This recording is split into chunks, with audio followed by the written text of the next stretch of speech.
Oh, pain. See, pain is a tough thing to process, isn't it, emotionally? I don't mean physical pain, I mean emotional pain, mainly like anger, sadness, anxiety, things like this. But it's just a sensation, and it offers us a serious opportunity within. So let's talk about that today.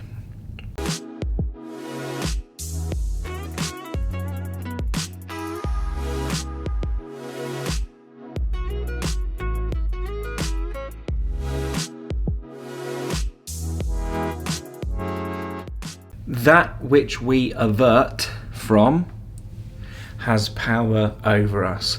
So the things that we try and shy away from have power over us, unfortunately. And so sometimes we judge the negative, don't we? And we say, oh, this isn't good enough for me, and therefore we can't use it for our growth. Everything can be used for our growth, so long as we see it in the right way. Now I'm going to talk about the opportunity of pain, emotional pain today. But before I do that, I want to bring your attention down below to a few things, mainly free offerings.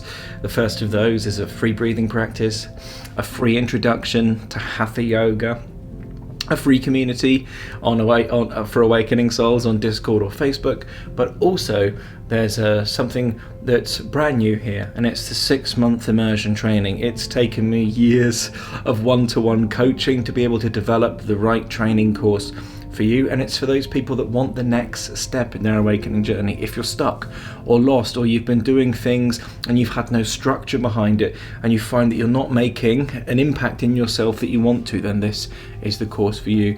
You're more than welcome to apply for it down below. The application form is free to see if we're a good match, but the course itself isn't free. So pain.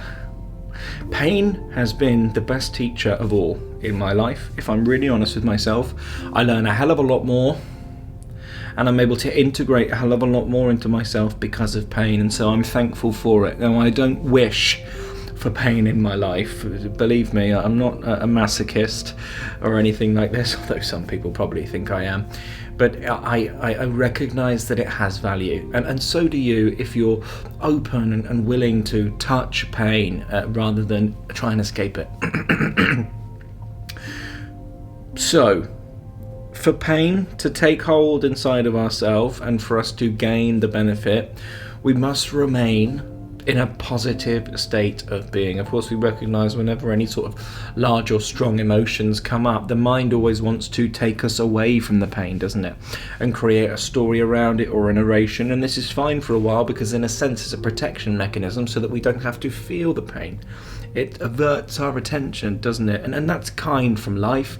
But actually, whilst it's a kind intention, the effect of it isn't very kind, because it will continue the pain in cycles, won't it? And so we want the pain to come up and leave, isn't it? So that we gain the benefit from it, and so that it can go. It won't go until we've gained the benefit that we need from it.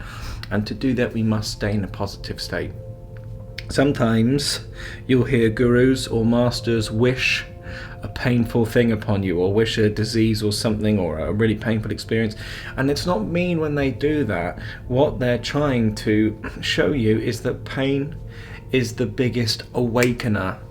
I had an experience over the last weekend where there was a serious amount of rage boiling up in my belly. I won't tell you why, but suffice it to say that there was rage fizzing in the system, and you get to then watch the ego and watch what it does as it attempts to escape the pain or create stories around it to justify your righteousness and why we're right and they're wrong. And of course, we can do that. That's one way of going about it. But then we don't gain the benefit. We just gain the rightness. We entrench in our ego, don't we? And then we become more right than them. And again, this isn't the way. It can be for a while, but we want to die to the ego, isn't it? Meaning we want that egoic sense of self to no longer have that grip or the hold that it has had for years. And then because it has a grip and a hold, it has a determining factor on our karma, meaning our action, isn't it? If my ego's so large and I am so in agreement with its self-righteousness, then that's going to create terrible karma for me, meaning that's going to create actions for me that are going to hurt people.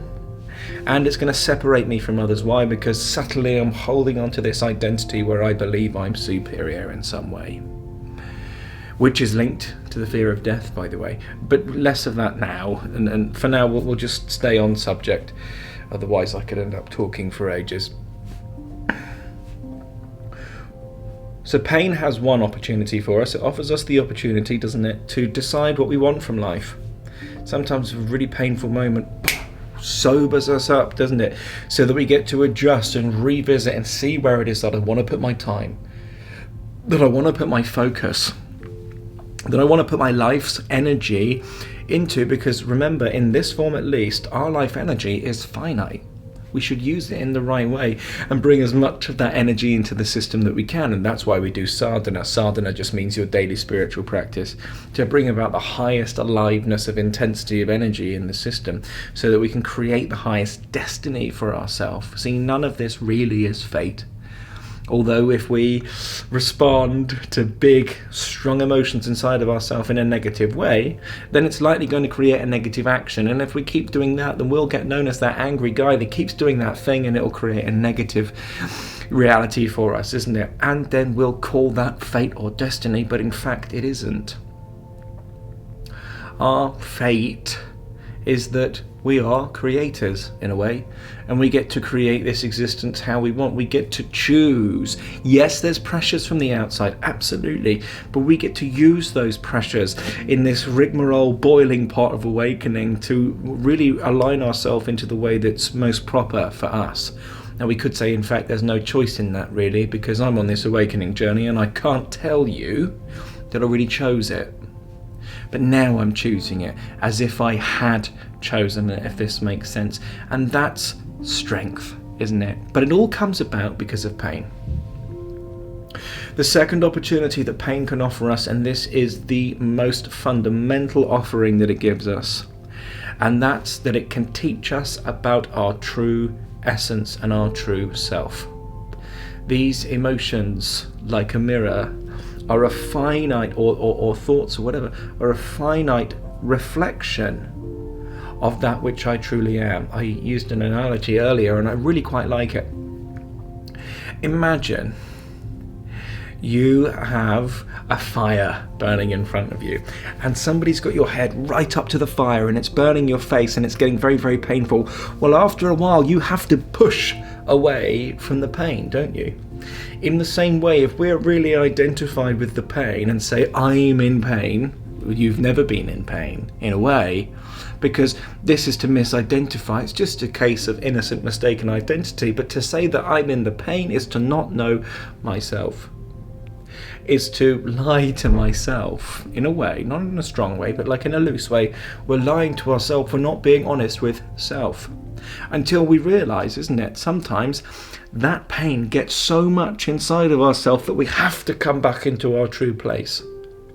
It will ping us back into our true place as we begin to see, there's distance between that which I am as the observer or the witness and the pain experienced. It's not me. I'm never in the box. I'm never in pain, because unconditional love, that which we might say that we are, or the witness or the observer, is unconditionally okay and is unconditionally outside of the box of life or body or whatever we want to say. We are the witness and the observer, and pain offers us that amazing opportunity to show us that as a reflection. I hope this video helps you. Have yourself a great day. Namaste.